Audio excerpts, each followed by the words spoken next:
रोजगार तो मैंने कुछ है ही नहीं यहाँ पे। यहाँ एक पहाड़ का कारोबार था, वो भी नीतीश कुमार बंद कर दिए।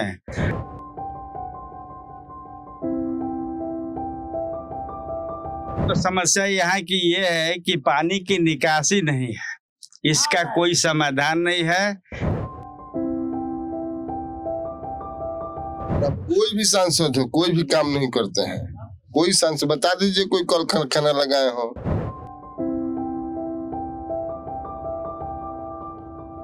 अभी भाजपा से कहीं अच्छा है राजद की स्थिति। अब दवाई लेने जाते हैं तो आप लिखा रहता है all tax local tax extra आए, लेकिन प्रिंट रेट पर मिलता है। अब जीएसटी लग गया तो वो चीज में तो रहबे करेगा, एक अलग से जीएसटी का चार्ज ग्राहक से लिया जाए, कस्टमर से लिया जाता है। किसी रेस्टोरेंट में जाइए, अथू में जाइए, तो विकास हुआ। बिहार का सासाराम, बिहार का एक ऐतिहासिक और पुराने समय का प्रमुख औद्योगिक क्षेत्र। आज हम सासाराम में हैं। सासाराम में शेरशाह सूरी के मकबरे पर अभी हमारी मौजूदगी है। सासाराम का पुराना नाम शाह सिराय भी था, जिसे राजा का स्थान कहा जाता है।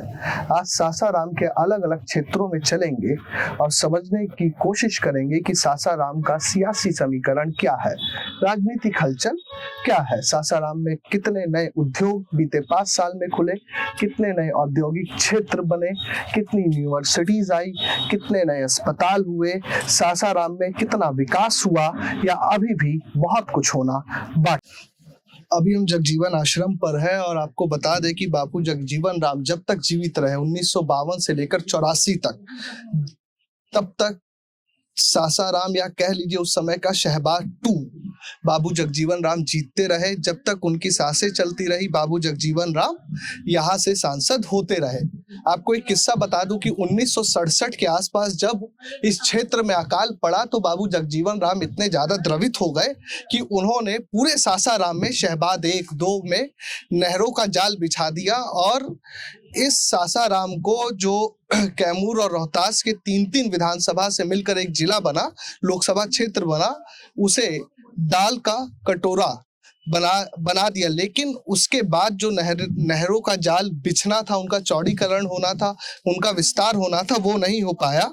और यहाँ पर कुछ लोग से समझने की कोशिश करेंगे कि किस रूप में सासाराम एक टाइम पर रोहतास इंडस्ट्रीज और पीपीसीएल के लिए अपनी पहचान पूरे विश्व, बिहार और भारत में रखता था, वो किस तरह आज रोजगार ना होने के कारण बदहाल होता जा रहा है।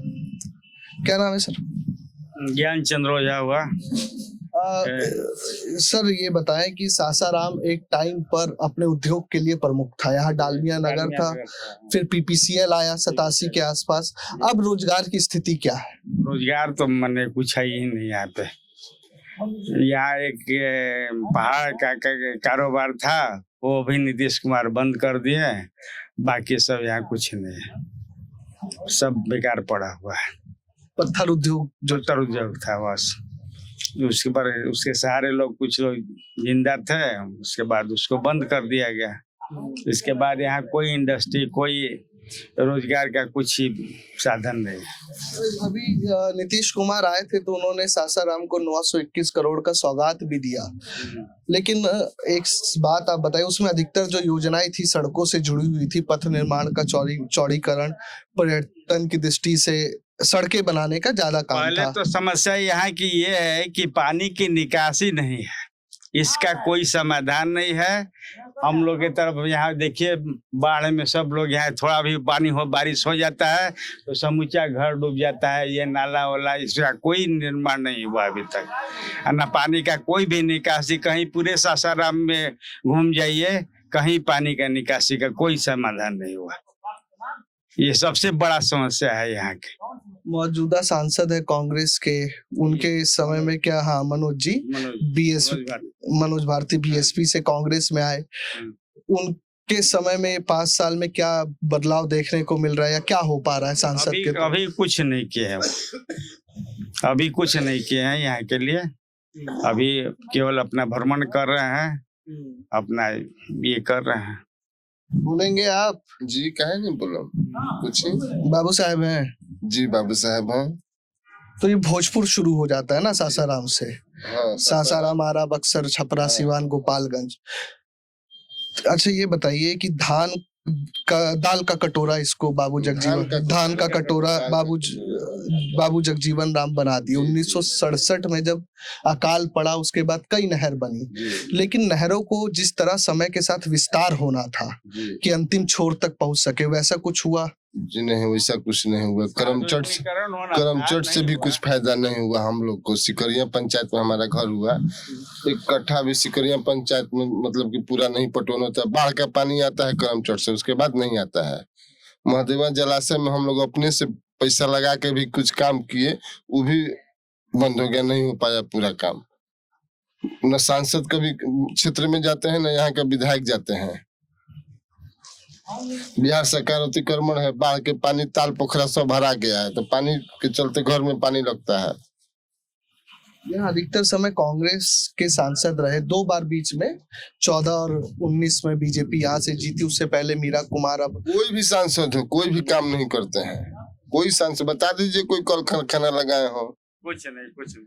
एक भी कल कारखाना बता दीजिए। जो भी जीता वो भी अपना अपना प्लॉट बनाया। हाँ, कोई भी ऐसा सांसद है जिसका हाईवे पर जमीन नहीं है? तो प्रशांत किशोर आप ही के सासाराम से कुछ है उनसे उम्मीद? या तेजस्वी भी यहाँ पर भ्रमण करके गए? तेजस्वी क्या करेंगे भ्रमण करके? राजेश गुप्ता 5 साल से है ना, क्या किए हैं बताइए आप ही। आप कहीं भी बोर्ड देख लीजिए, राजेश गुप्ता के सासाराम में काम हुआ है? पंचायती में बता दें। पहले तो पानी निकासी का यहाँ तो मेन समस्या है। पानी यहाँ देखिए नाला। अब जाके चल जाइए बोलिया रोड में, न्यूरिया रोड में, अगर खाना खा के जाइएगा तो आप उल्टी कर दीजिएगा। उन्हीं का क्षेत्र है ना। रोड की स्थिति वही है। बस हाईवे बनेगा जिसमें 4% 5% लूट खसोट ज्यादा हो, बाजार का रोड नहीं बनेगा। ठेकेदारी प्रथा जी जी जी। ब्लॉक मौसमी भ्रष्टाचार है। कोई भी केवल लेके जाइए 3000 के, बिना 3000 के कोई भी नहीं करेगा। बिना पैसे का कोई सुनवाई नहीं है ब्लॉक में। टेबुल के नीचे से दियात रहे, अब टेबुल के ऊपर ही रख दो तबे काम होई। इतना भ्रष्टाचार है बिहार में, रोहतास में। तो ये नीतीश कुमार जो बता रहे हैं कि भ्रष्टाचार मुक्त बिहार हो गया, आए हम उनको पकड़वा देते हैं। जो सीओ 5 लाख रुपया दे के आता है सचिव को, वहां पैसे न लेगा कि फ्री में काम करेगा?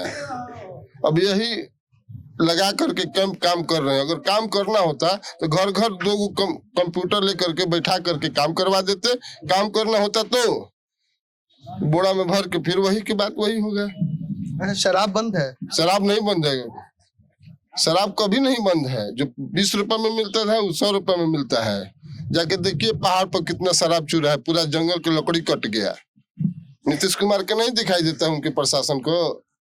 एक अंतिम बात बताइए, सासाराम को बाबू जगजीवन राम इतना बेहतर बना दिए, लेकिन एक हॉस्पिटल, मूर्ति कहीं नहीं, कुछ नहीं। ये बाबू जगजीवन राम का ये जमीन है, यहाँ पर कलश स्थापना हुआ था। उसके बाद से कितने बार आदमी प्रयास किया मीरा कुमार जी से कि कम से कम इसमें पार्क वगैरह सब उनका एक मूर्ति हो जाना चाहिए था, लेकिन आज तक नहीं हुआ। देखिए वहाँ के इस पर बाउंड्री करके वहाँ उनका आश्रम है, बच्चा लोग रहता है, वो भी उसका भी स्थिति देख लीजिए। जगजीवन आश्रम वही है, और एक मूर्ति भी नहीं है। और एक जो जिला मुख्यालय के पास सामने है, वो भी बंद है। तो सासाराम के कुछ और जगहों पर ले जाता हूँ और समझते हैं सासाराम। अभी मैं सासाराम का कचहरी रोड है ना, ये काली स्थान कचहरी रोड पर हूँ, और यहाँ कुछ लोगों से समझते हैं कि सासाराम में जो 6 विधानसभा है और अभी वर्तमान में 5 महागठबंधन के पास है और 1 एनडीए के पास है। सर ये बताएं कि ठाकुर राजपूत जो बाबू साहेब है, कुर्मी, कुशवाहा, दलित एससी सीट है आप लोगों की, क्या विकासीय समीकरण है, विकास का समीकरण है, या जातीय समीकरण की बयार में ही सासाराम बह रहा है? यहाँ ज्यादा जातीय समीकरण है, जान गए ना। उसके बाद भी है तो जैसे छात्री का वोट है वो भी बट रहा है, कुछ भाजपा के तरफ जाएगा, कुछ महागठबंधन के तरफ जाएगा, ये सब वोट बट रहा है। अभी भाजपा से कहीं अच्छा है राजद, राजद की स्थिति अच्छा है। तो ये तो कई लोग बता रहे थे कि बड़ा राजद के समय में गुंडा राज बहुत था जब लालू जी थे। जब था उस समय था, अब आगे भी मतलब देखिए, अभी तो उन्हीं का वोट बढ़ रहा है तो क्या पता। तेजस्वी यादव को लेकर क्या सोचते हैं आप? तेजस्वी यादव तो अभी उप मुख्यमंत्री थे पहले, अब देखिए शासन में आएंगे तो क्या करेंगे। ये तो रोजगार की कह रहे हैं 20 महीने में हम रोजगार दे देंगे। माई बहन का 2500 रुपए का ऐलान कर दिए हैं। दवाइयाँ फ्री, तो खैर नीतीश कुमार भी बोले ही हैं दवाइयाँ तो हमारे यहाँ फ्री मिल रही है। सासाराम एक टाइम था कि औद्योगिक क्षेत्र के नाम से प्रमुख था, डालमिया था, पीपीसीएल था, पर्यटन की बहुत संभावनाएं हैं। अगर उस रूप में पत्थर उद्योग भी था, है अभी भी, तो रोजगार की स्थिति क्या है आपके यहाँ? हमारे यहाँ रोजगार के मामला में बहुत बुरा हाल है। यहाँ कोई कारखाना नहीं है। एक डालमिया था, वो भी भारत सरकार ले लिया है, तो वहां भी आज तक कुछ नहीं हुआ, न कोई कारखाना खुला, न इसका असर बहुत बड़ा है डालमिया का, जान गए। इसलिए यहाँ अब देखिए आगे क्या होगा, अब तो सामने आएगा आपको। और क्या नाम है जी, बताइए। विजेंद्र सिंह। आपका क्या नाम है जी? वेंकटेश पांडे। पंडित जी हैं। तो एक और पांडे अभी नया चुनाव लड़ रहे हैं। मतलब चुनाव तो वो क्या लड़ रहे हैं, जन सुराज पार्टी बनाए हैं, प्रशांत किशोर पांडे। तो आपसे पहला प्रश्न यही कि करगहर उनका जन्म स्थान है, कुछ करेंगे बदलाव? देखिए, यहाँ पर प्रशांत किशोर, नरेंद्र मोदी या नीतीश कुमार या लालू यादव से मतलब नहीं है। मेरा कहना है विकास तभी हो सकता है किसी भी देश में या राज्य में, विकास तभी हो सकता है जब सत्ता परिवर्तन हो। तो हमें जहाँ तक प्रशांत किशोर जी का, जैसे कि आपने सवाल पूछा, तो हमें क्यों नहीं उनको भी एक चांस देना चाहिए। यहाँ पर हम जातिवाद को लेकर नहीं कर रहे हैं, विकास को लेकर कर रहे हैं। ऐसे विकास तभी हो सकता है। मान लीजिए नीतीश कुमार कह रहे हैं कि हम विकास कर रहे हैं, लालू यादव, नीतीश कुमार और नरेंद्र मोदी भी विकास किया है, लेकिन वास्तव में देखा जाए तो विकास का मतलब हुआ क्या जीएसटी लगा दिए तो विकास हो गया? नहीं। लेकिन हाँ, विकास तभी हो सकता है जब सत्ता परिवर्तन हो, चाहे केंद्र में हो या राज्य में हो। तो जीएसटी कम भी तो कर दी है। जीएसटी कम करने से क्या, जीएसटी किस पर लगा है? दुकानदार पर लगा है, ग्राहक पर लगा है, कस्टमर पर लगा है। आप दवाई लेने जाते हैं तो आप लिखा रहता है all tax local tax extra आए, लेकिन प्रिंट रेट पर मिलता है। अब जीएसटी लग गया तो वो चीज में तो रहबे करेगा, एक अलग से जीएसटी का चार्ज ग्राहक से लिया जाता है, कस्टमर से लिया जाता है। किसी रेस्टोरेंट में जाइए, अथवा में जाइए, तो विकास हुआ आपका? नहीं हुआ। आप मान लीजिए आप राशन दे रहे हैं, चलिए राशन दे रहे हैं, हर गरीब परिवार को आप राशन दे रहे हैं, तो राशन का पैसा कहाँ से दे रहे हैं? अपने फंड से दे रहे हैं? नहीं, जो जनता से ही किसी न किसी बहाने लेकर जनता को ही राशन दे रहे हैं, चाहे वो जीएसटी के रूप में ही जनता से ले रहे हैं। आप किसी दुकानदार से या बड़े बिजनेसमैन से जीएसटी ले रहे हैं, तो जीएसटी दे रहा कौन? वहाँ लेने वाला दे रहा है। तो स्वाभाविक है कि गरीब आदमी से जीएसटी लिया जा रहा है, उसी का पैसा के राशन दिया जा रहा है। क्या नाम है जी आपका? रविशंकर प्रताप चंद्रवंशी। बहुत पानी चबाए। अच्छा ये बताइए कि आपके सासाराम में बाबू जगजीवन राम जब तक थे वही सांसद रहे, आरक्षित सीट है, उसके बाद मुन्नी लाल रहे, फिर अभी अशोक कुमार है। मेरा प्रश्न है कि धान का कटोरा आपका सासाराम कहा जाता है। बाबू जगजीवन राम ने इतनी नहरें बनवाई, अब उन नहरों का विस्तार हो पाया, बढ़ पाई, आखिरी छोर तक पहुंच पाई? देखिए, जो नहर का सवाल है, तो नहर तो वही पोजीशन में, थोड़ा सा समय पर जब चुनावी मुद्दा आता है तो करमचट में थोड़ा बहुत काम होते रहता है। वो होते होते उसमें कुछ 60% काम हुआ, लेकिन अभी भी 40-45% उसमें काम बाकी है। ये चुनावी स्टैंड रहा। जगजीवन राम के ही समय से करमचट बनेगा, वो आज तक चलते आ रहा है। अभी तक पूर्ण नहीं हुआ।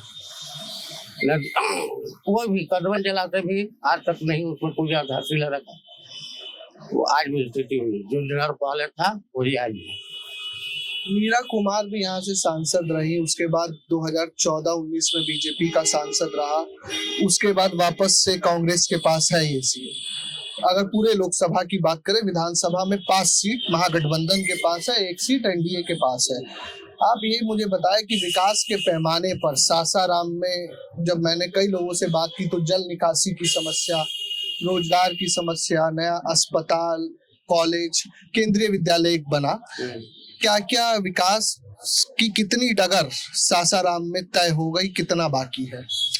देखिए, जहाँ तक जल निकास का मामला है शहर का, तो आपको यहाँ जो बुढ़न और भूतैया पहाड़ का पानी जो आता था, जो महादेवा होते कुजरा नदी कादिरगंज से स्टार्ट है, जो कुजरा नदी में जाके गिर जाती है, उसका अतिक्रमण हो गया। और सरकार को कई बार लोगों ने लिखा भी है, हम लोगों ने भी प्रयास किया, लेकिन सरकार उस पर ध्यान नहीं दिया। अगर वो नदी चालू रहता तो शहर का अधिकांश पानी जो पुराना शहर है उसका उसी नदी में से माध्यम से वो कुदरा की ओर चला जाता। अब आप ले लीजिए, अब यहाँ से भी आगे नहर है, लेकिन जितना भी नाला बना वो सब अधूरा रह गया, उसका निकास सही ढंग से नहीं दिया गया। अभी देखिए गोलछनी है, उसका भी निकास सही ढंग से नहीं लोग दिया। पैसा खर्च करता है लेकिन उसका सही पैमाने पर उसको ले जाना चाहिए, उसको देखने वाला कोई नहीं मिलता है। सासाराम में तेजस्वी यादव आए थे, बिहार अधिकार यात्रा अगल बगल से गुजरी है, असर है कुछ चुनाव में कि धरातल पर कुछ असर दिख रहा है? बिहार अधिकार यात्रा या वोट अधिकार यात्रा, सासाराम में कुछ इन मुद्दों की हलचल है, चुनावी गणित बदलेगा या नहीं? देखिए, यहाँ जो है आर्मी का सोच नीतीश कुमार को परिवर्तन, कि नीतीश कुमार को बदल कर भी देखा जाए, ये सारे लोग के मन में बैठे हुए तो 20 साल रहे, अब बहुत घोषणा कर रहे हैं, लेकिन जितना घोषणा किए उनके घोषणा में किसी प्रकार का दम नहीं है। इसलिए दम नहीं है, अभी यहाँ डलमिया में जमीन लालू यादव के रीजन में रेल मंत्री के पीरियड में वो जमीन को खरीदे थे, न मोदी जी उस पर कोई कारखाना लगा सके, न नीतीश जी उस पर कोई पहल कर सके। जो डलमिया है वो अपनी जमीन को बेच रही है। अभी फिलहाल में कुछ लेबरों ने कोर्ट में केस किया, यथावत रोक लगी है। अगर सरकार कंबाइन कर ले उससे डलमिया से, तो जितना पैसा घोषणा कर रहे हैं उतना में सारी जमीन खरीदा जाएगी और कोई उद्योगपति कंटेक्ट कर लेगा उद्योग लगाने के लिए, और गवर्नमेंट को रेवेन्यू भी मिल जाता और प्लस रोजगार भी मिल। क्या नाम है आपका? रविशंकर प्रताप चंद्रवंश। रविशंकर जी ने जो बात की, तो मैं दर्शकों को बता दूं, 2008 में जब लालू यादव तत्कालीन रेल मंत्री थे, तो जो जमीन थी वो पेपर मिल की जमीन थी डालमिया नगर में, जो खरीदी, और वहां पे कोच फैक्ट्री खुलना था, लेकिन 2009 में लालू यादव वो रेल मंत्री नहीं बन पाए, वो ठंडे बस्ते में चली गई। फिर 2014 में भी चर्चा हुई, 17 में भी चर्चा हुई, पीएम मोदी भी आए थे विक्रमगंज की तरफ, तो उस समय भी कोई चर्चा नहीं, इस पर कोई चर्चा नहीं की। और 32-33 में डालमिया नगर में 20,000 लोग कर्मचारी थे। आज खुल जाए तो क्या लगता है? देखिए, अब तो कर्मचारी जैसे रिटायर की स्थिति में अगर आज खुलता है तो काफी लोग शिक्षित है, टेक्नोलॉजी भी बढ़ा है, बहुत लोग को रोजगार मिलेगा। बहुत लोग कंप्यूटर डिजाइनर है, कंप्यूटर जानते हैं, कारीगर भी बहुत अच्छे हैं, तो ये सब चीज जो है ना, उसमें कुछ मतलब 1 लाख लोगों को रोजगार मिलेगा। यानी डालमिया नगर पीपीसीएल, 2 बड़ी इंडस्ट्री अलग, पीपीसीएल भी बंद हो गया, पीपीसीएल भी बंद हो गया, लगभग 92 के आसपास पीपीसीएल भी बंद हो गया। एकमात्र उर्वरक खाद भी बंद हो गया। कौन सा? सोनगंगा खाद भी, सोनगंगा खाद भी बंद हो गया। मतलब तो एक बात आपको लगता है कि जिसे बिहार को उलझाया रखा जा रहा है जातीय समीकरण में, जात के फैक्टर पे ही सिर्फ वोट हो रहा है। देखिए, नीतीश कुमार जी इसको और ज्यादा कर दिए हैं। अभी आपको हम बताते हैं, अभी 5-6 महीने से गैस का सब्सिडी बंद है और महिलाओं के खाते में 10,000 रुपए डाल रहे हैं। अब आप समझिए, शराब पिलाने की आदत नीतीश जी ने डाला, शराब तो बंद है क्या? नहीं, शराब कहाँ बंद है? बंद है। कहाँ बंद है बताइए? अभी शराब आप कहिए, अभी मंगवाते हैं। अब तो शराब आसान हो गया। उस समय तो दुकान पर जाता था आदमी, तो दाएं बाएं देख कर जाता था, कुछ लिहाज लिहाज था कि कोई नहीं है तो जाके धीरे से ले लिए। सामाजिक लिहाज देख। सामाजिक लिहाज था। और गांव के लड़का दूर दराज नहीं आना नहीं चाहता था कि 10 किलोमीटर चल के आना पड़ेगा। तो नीतीश जी ने सुविधाजनक खोल दिया, पंचायत में सभी गांव में शराब खोल दिया।